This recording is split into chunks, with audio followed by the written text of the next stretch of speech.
I was holding a glass of sparkling water when it happened. 1 second, I was smiling politely at a vendor's joke during our spa's holiday party, and the next, I saw my husband's hand resting on the lower back of our 20-year-old intern. His name was Eric. Her name was Kelsey, and his hand was definitely not where it should have been. I stood frozen near the bar, surrounded by colleagues and clients, all dressed in cocktail attire and twinkling holiday lights. No one said a word. Maybe they thought I already knew. Maybe they thought it was harmless. But I saw the way he leaned in. I saw her giggle. And then I saw him kiss her. Not on the cheek. Not a friendly peck. A full, slow kiss. Right there in the middle of the room. Like I didn't exist.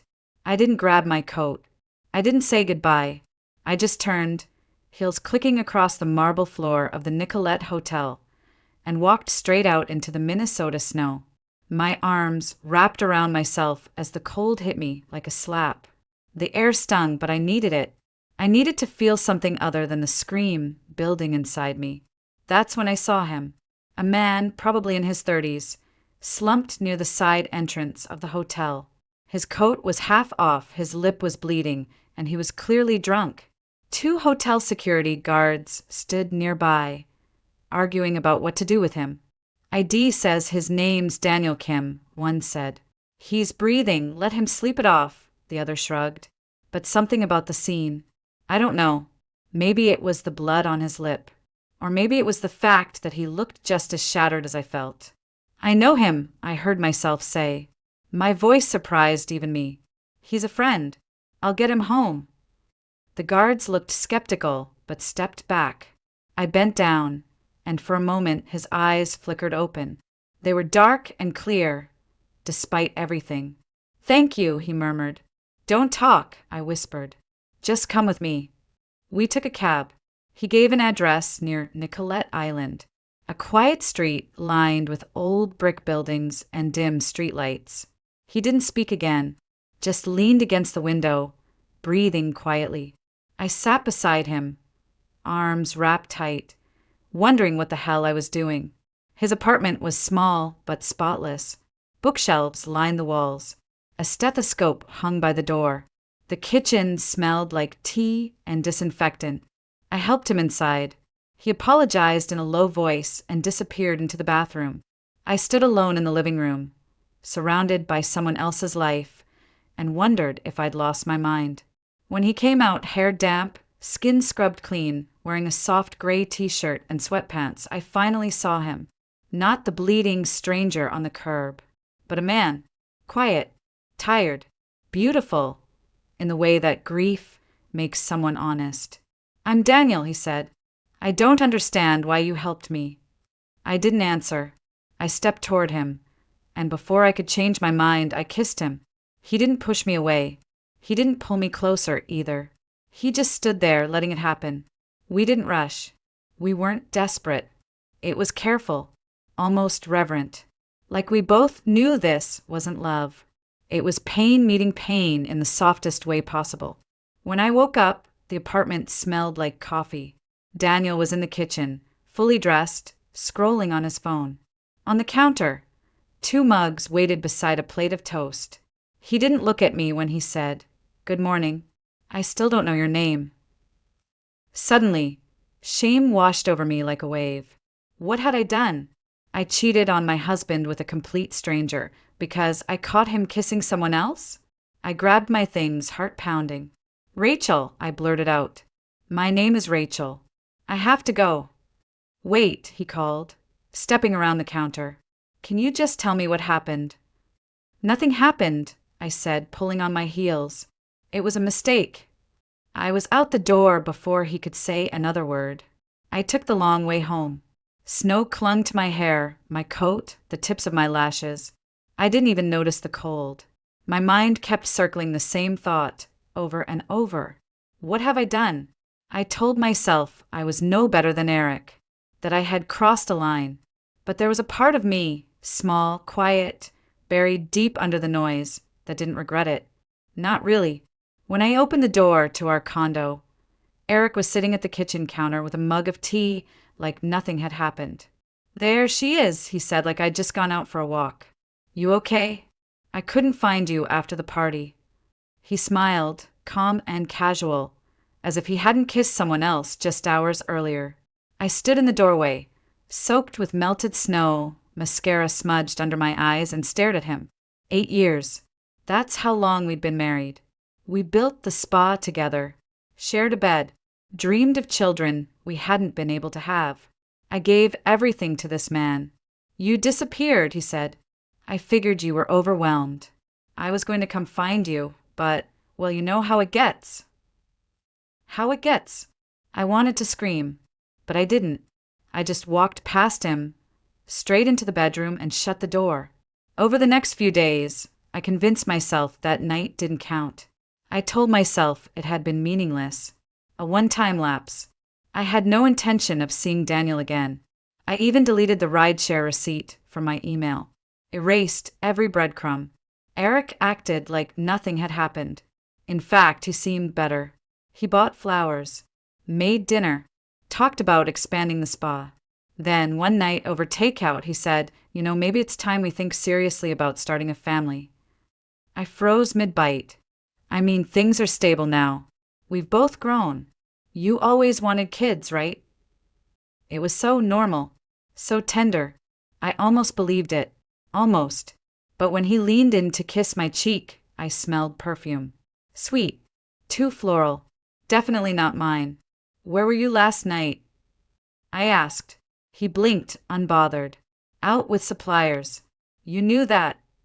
He lied easily, smoothly, as if he'd done it 1,000 times.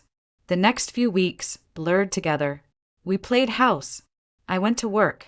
I smiled. I laughed. I made love to a man I didn't trust. I tried to forget that night with Daniel. I tried to forget what I had seen at the party. But then the nausea started.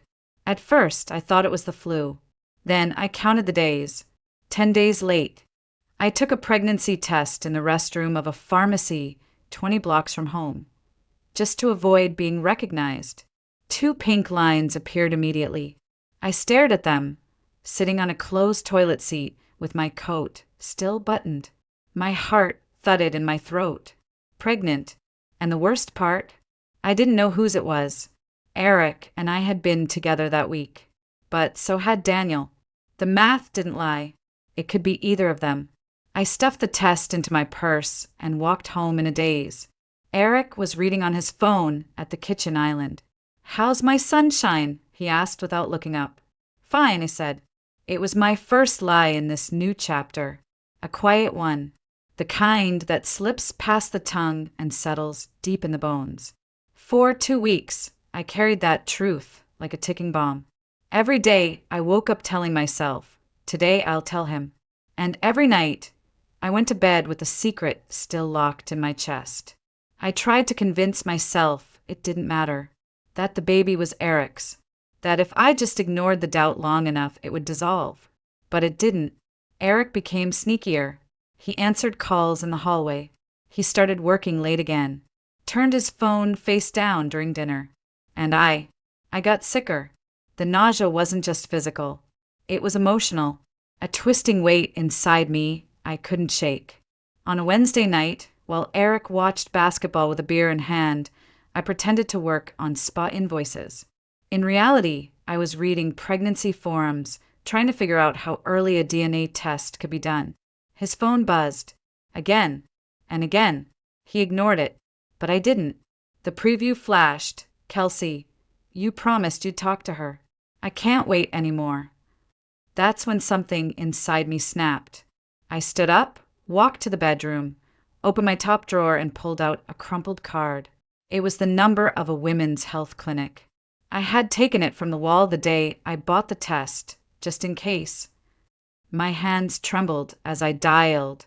The woman who answered the phone sounded bored. Routine, like she had scheduled 100 procedures already that morning. I gave her my name and asked for the earliest appointment available. Are you sure this is what you want? She asked, not unkindly. I hesitated. Yes. There's an opening tomorrow at 9 a.m. Dr. Kim is on rotation. He's excellent. I wrote it down on a Post-it and stuck it to the inside of my wallet. Then I flushed with nausea again and stumbled to the sink. Eric didn't notice. Or maybe he did and just didn't care. He muttered something about meeting a supplier with our spa director, then disappeared into the bedroom. The next morning, I left before sunrise. I told Eric I was going to help my sister with something. He didn't ask questions. The clinic sat tucked between a laundromat and a dental office on a quiet block near the university. It smelled like bleach and silence. The waiting room was filled with other women, some alone, some with partners. No one looked up. Everyone stared at their phones or their shoes. When they called my name, Rachel Myers, I stood on unsteady legs and followed a nurse down a long hallway lined with closed doors. She opened one. "Go ahead and step inside. Dr. Kim will be with you shortly." I walked in and stopped. Daniel. He sat at a desk in a white coat, flipping through a patient chart. His hair was neater than I remembered, his face calmer, but it was him. His eyes lifted. For a second, he didn't move. Then he blinked and said quietly, "Rachel." I wanted the ground to swallow me whole. Out of every clinic in the city, every rotation, every possibility, it had to be him. "Have a seat," he said, gesturing to the chair across from his desk. I sat down, clenching my hands in my lap to stop them from shaking. He closed the file slowly, eyes never leaving mine. "Are you sure about this?" "Yes," I said, though my voice cracked on the word. He didn't argue. He didn't flinch. He just nodded and said, "May I tell you something first?" I swallowed hard. "Okay." He leaned back slightly in his chair, as if bracing himself against something heavy. "That night," he said, "the night we met, I had just buried my father. Cancer. It was fast and brutal. I hadn't slept in days. After the funeral, I went to that hotel because my father used to dance there with my mom. It was his favorite place. I just wanted to feel close to him again." I blinked. His voice was so calm, but there was something raw just beneath it. I got into an argument with someone at the bar. I don't even remember what it was about.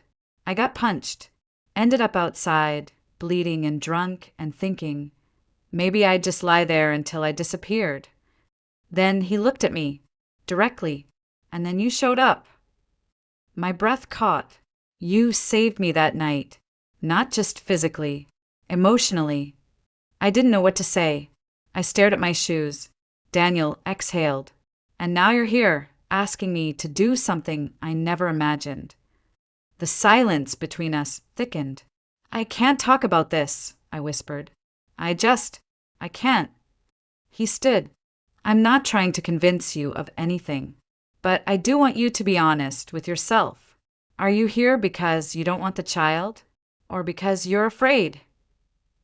Tears welled up, hot and sudden. "I'm afraid," I admitted. "I don't know who the father is. My husband cheated. He's planning to leave. I'm 33 and barely hanging on. I don't even know what I'm doing." Daniel nodded, slowly. "You don't have to decide right now. You have until tomorrow to confirm. But if you do go through with it, I'll make sure it's done safely and respectfully." I stood up, ready to flee. "Rachel," he said as I reached the door. I paused. "No matter what you choose, you're not alone." I didn't look back, but his words followed me all the way out. The air outside felt different after I left the clinic. Not warmer, not in January in Minnesota, but quieter, somehow. Still, as if the city was waiting for me to make up my mind. I didn't go home right away. I wandered. Past coffee shops where people laughed into foam cups. Past parents dragging sleds behind their kids. Past windows filled with light, and the kind of life I used to pretend I had. At some point, I ended up outside my building. Eric wasn't home. His car wasn't in the lot. Inside, the condo was dark and cold. I dropped my bag by the door and collapsed onto the couch, completely drained. That's when I remembered the ultrasound referral. I had left it on Daniel's desk. I should have just called the clinic and asked for a new copy, but something made me go back that evening. Not to see Daniel, just to pick up the damn paper. I didn't make it inside, because there, crumpled in the trash can beside our building, was the referral. My name still on it, the faint outline of something bean-sized in a smudge of gray ink. I pulled it out slowly, unfolded it, and stared. I'd never seen anything like it. It wasn't just a shape.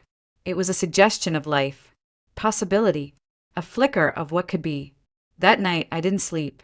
I lay awake in the dark, listening to the soft snore of the man I once trusted with everything, and pressed my hand against my lower belly. It was still flat, still silent, but somehow I felt something. Not movement, not yet, just presence. In the morning, Eric kissed my forehead like he always did, murmuring about supplier meetings and inventory delays. I waited until the door clicked shut. Then I got up, packed a suitcase, and called a cab. I didn't leave a note. I didn't know one. I stopped at the spa on the way out.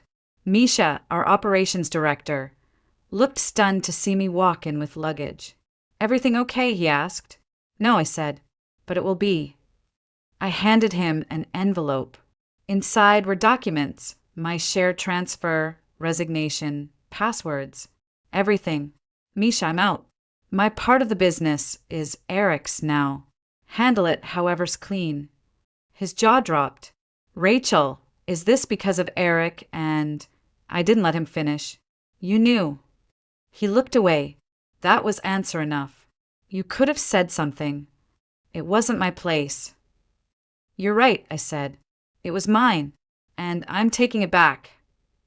I walked out without waiting for another word.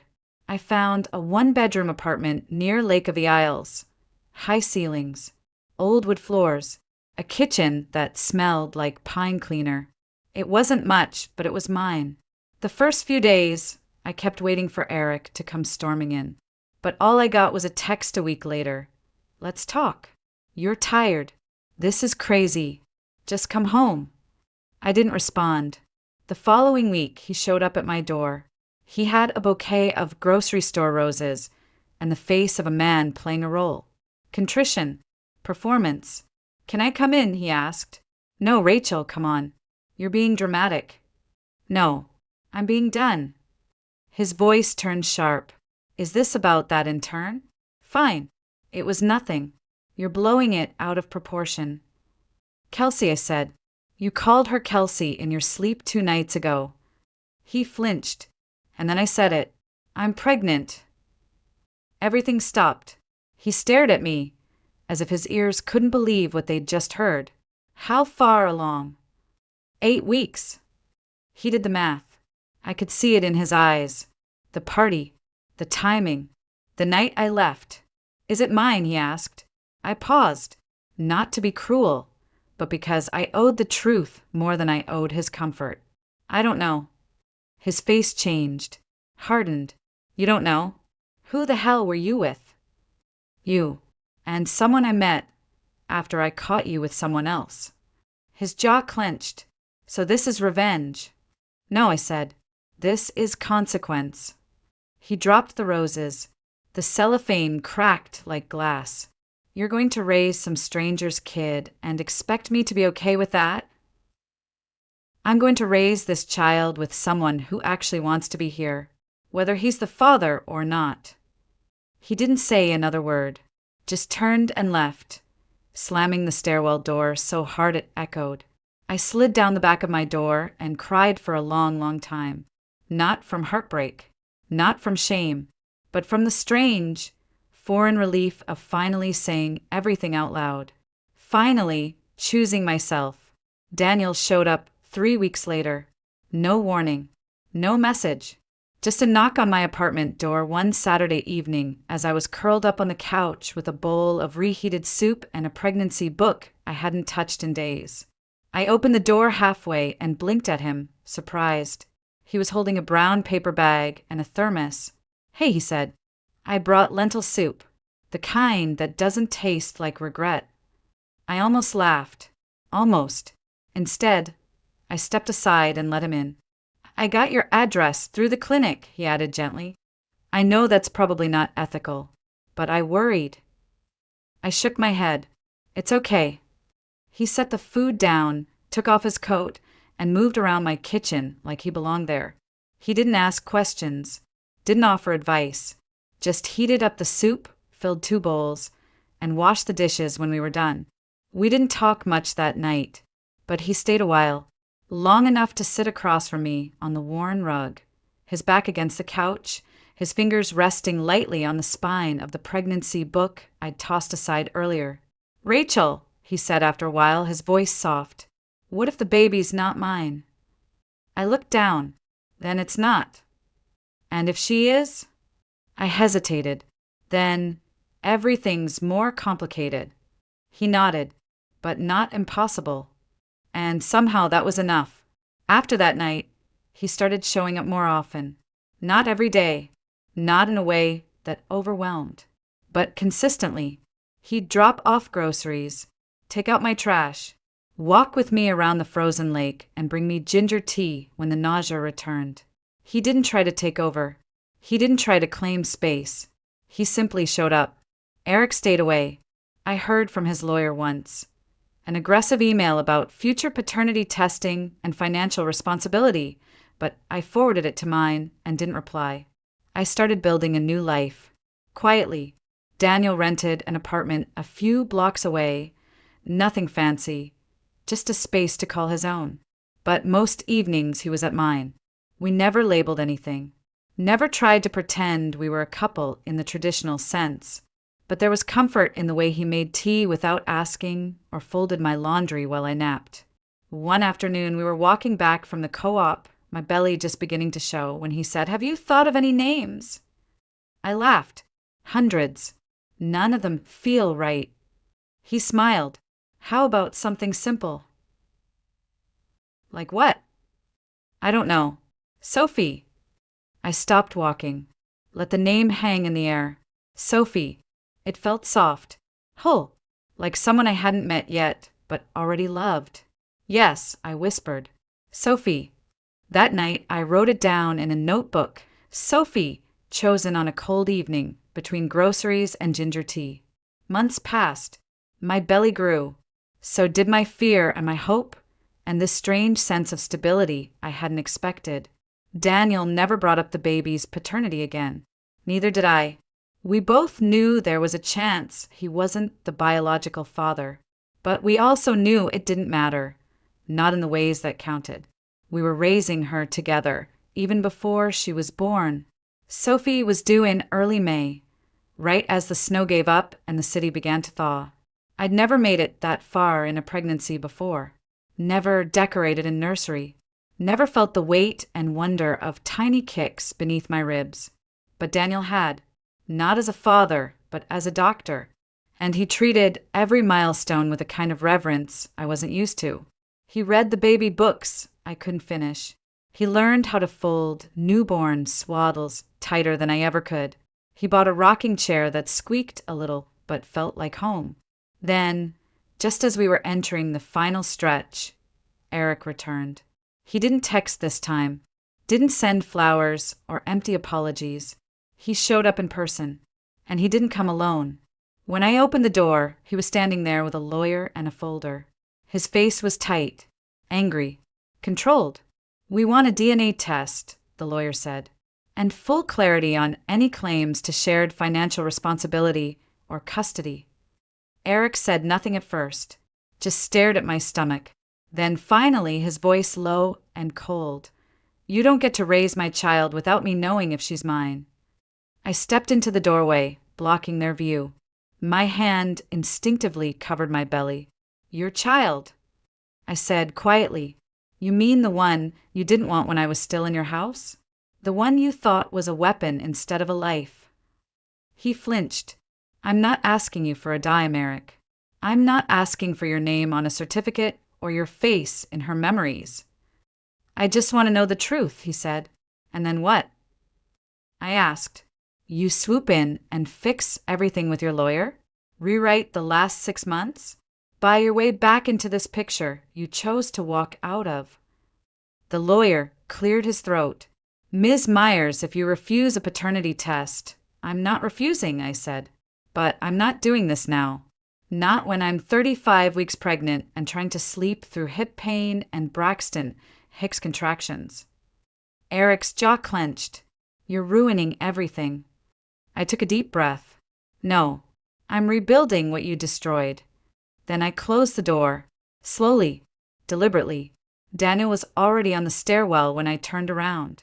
He'd heard everything, long enough to step in if needed. I asked. He nodded. But you didn't need me. We stood there for a moment in silence, the kind that's heavier than any words. Then he pulled me into his arms, gently like I might break. I didn't.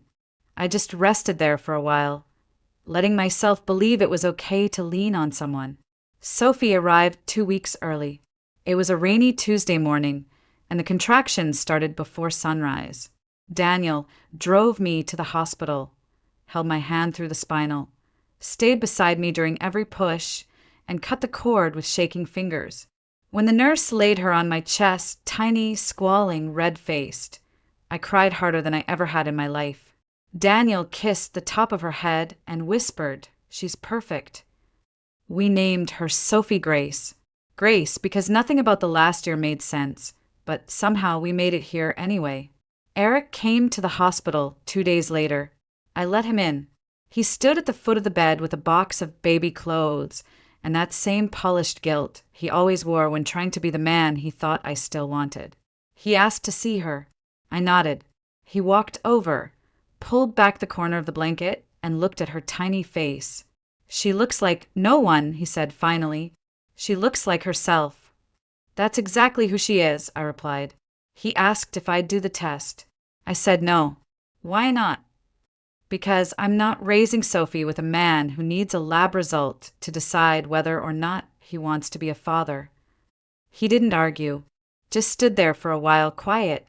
Then he leaned forward, kissed my forehead like he had 100 times before, and walked out for the very last time.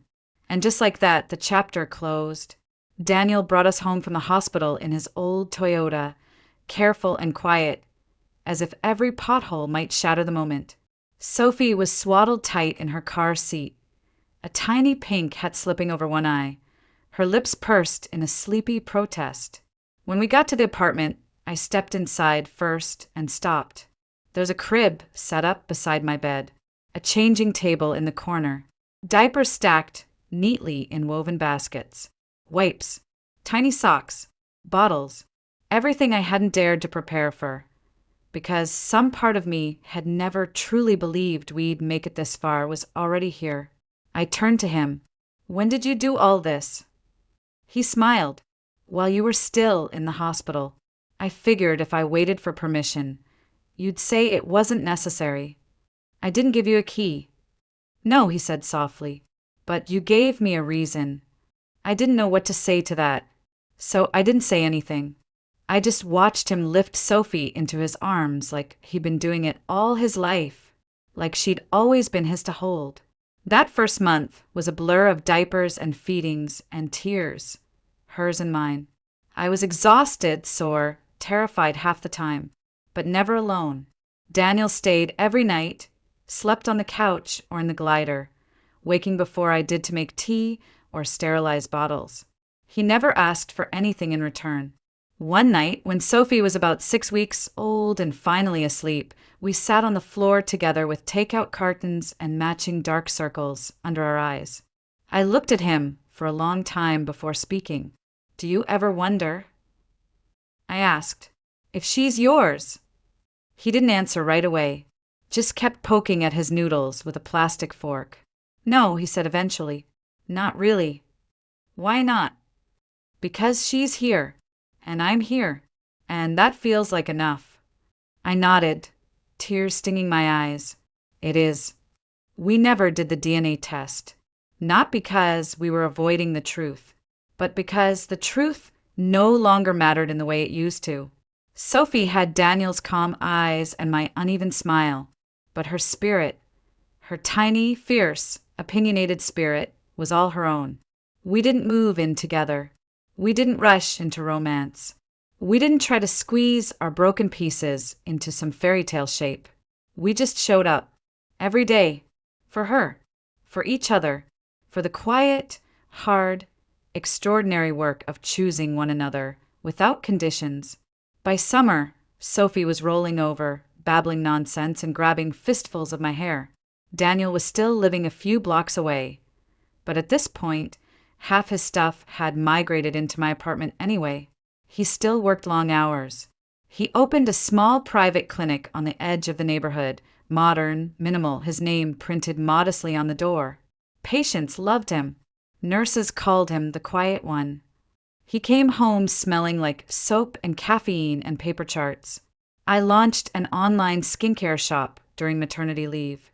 Nothing fancy, just a few curated products, handmade masks, oils, serums I used to mix back in the spa days. I packed orders while Sophie napped, responded to customer emails during late-night feedings. It wasn't glamorous, but it was mine. We weren't trying to be perfect. We were trying to be present. One evening, we were sitting on a park bench while Sophie gnawed on a teething ring, the lake shimmering behind us, the air warm with the first real hint of summer. I turned to Daniel. "Isn't it strange?" I said, "We don't even know for sure who she belongs to, and yet we're raising her together." He glanced at Sophie, then back at me. "She belongs to herself. We just get to love her." Then he smiled, the kind that starts slow and ends in your bones. "That's the thing, Rachel. Family's not about blood.